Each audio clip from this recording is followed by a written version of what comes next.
नमस्कार मित्रांनो, आपण आलेला आहे कोलेवाडी गावाच्या पायथ्याला आलेला हा धबधबा पाहण्यासाठी. तिथे पाण्याचा स्रोत आहे, तो धबधबा वॉटरफॉल आपण म्हणतो.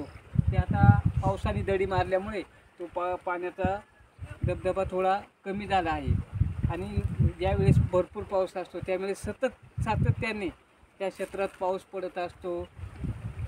पावसामुळं येणारी गर्दी, पर्यटक अतिशय भयंकर प्रकारे येतात. पुणे असेल, मुंबई असेल, नाशिक असेल, औरंगाबाद, कर्नाटक, MP, UP येणारे बऱ्याच क्षेत्रातून येणारे पर्यटक नेहमीच या गावाकडे एक आकर्षित केले जातात. ह्या गावासाठी एक नैसर्गिक देणगी म्हणजे असणारे धबधबे असतील, निसर्गाचा स्वाद घेण्यासाठी जंगल, एक वेगळ्या प्रकारचा हा व्ह्यू असतो. अजून या जंगलात असणारी गावातील लोकांची वस्ती संदर्भात चर्चा करणे असेल, गावातील राहणीमान, गावातील वेशभूषा कशी, गावातील शेती करण्याच्या पद्धती, अनेक प्रकारे आता प्रश्न विचारतात. गावातील काही रीतिरिवाजामध्ये सातत्याने देवदेवतांच्या अनेक प्रकारचे इथं येऊन आपला लेखापडीचा लोट जे लोकांचं का असतो स्टडी ते करून इथून जातात. आणि अजून सांगायचं म्हटलं तर धबधब्यासाठी इथं अनेक प्रकारचे हॉटेलची सुविधा असेल, सारख्या ठिकाणी असेल. तिला अजून एक वॉटरफॉल खूप मोठ्या प्रमाणात प्रसिद्ध होत आहे.